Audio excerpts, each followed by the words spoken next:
Всем привет! Часто возвращаюсь в Литву, и меня спрашивают, где ты там год отдыхал? Я говорю, не отдыхал, я путешествовал. Ну ты же в отпуске был. Я говорю, я не в отпуске, я путешествовал. И хотел просто рассказать людям, чем отличается путешествие от отпуска и от приключений. Вот, отпуск — это когда вам дают отпуск в компании или там где-то, и вы как бы не работаете. И вы можете проводить это по-разному. Это просто отпуск. Но многие сидят дома. Например, когда первый банкрот был, у меня в компании осталось что-то 9 месяцев неиспользованного отпуска. Вот, значит, я как бы не уходил отдыхать. С точки зрения остеопатии, отдых, то, что для чего дается отпуск, это то, как вы должны провести время, чтобы ваш организм восстановился. То есть кому-то нужно набегаться, кому-то нужно наспаться, кому-то, не знаю, отойти от всего. Это называется отдых. Отдых обычно планируется в отпуске. Путешествие — это когда вы географически перемещаетесь.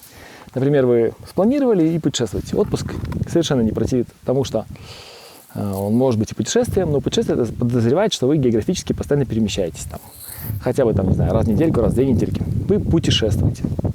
Также есть такая вещь, как приключения. Я, кстати, такой хороший путешественник, как бы много путешествую, то есть я много меняю территориально свое местонахождение. Причем это может быть отпуск, это может быть работа, это может быть все, что хочешь. Теперь, что такое приключение? Приключение — это, знаете, когда родители вам говорят: ой, что с тобой приключилось? Приключение — это когда у вас очень много неизвестных, например. Вы не знаете, где будете спать. Вы можете там 2 дня остаться без еды, там, не знаю, попасть куда-то, например. Ну, не знаю, для меня, например, в Африке сейчас получилось там, например, вы когда-нибудь слышали, как кричит слон, который, скажем так, приближается к вашей машине? Или вы когда-нибудь нужно было собирать палатку во время рычания льва? Или, скажем так, просыпаться от того, что вокруг палаток львы между собой рычат. Они же, когда охотятся, между собой разговаривают. Вам когда-нибудь нужно было менять колеса, когда рядом гиены? Или пересекать речки на машинах? Или просто ездить там, где никого не было? Или просто ехать так день, когда нет ни одного человека, и вам даже некуда спросить, что, где и как. Как бы вы не можете, например, 2 дня заправиться, просто найти бензоколонку 2 дня. Вы ездите без карт, потому что карт просто нет.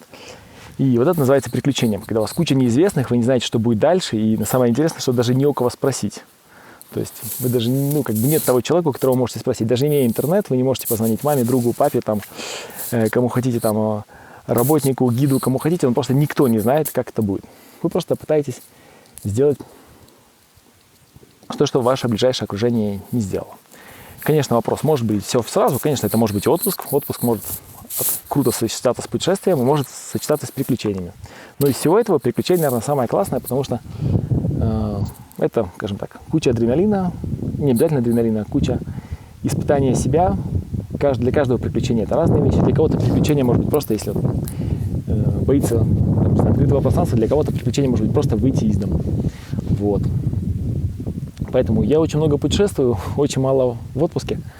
И при этом, да, у меня очень много приключений.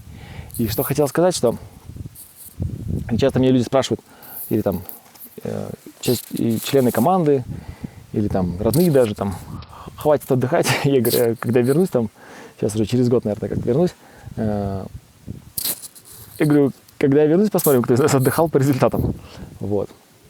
Поэтому называйте вещи своими именами и наслаждайтесь жизнью. Удачки!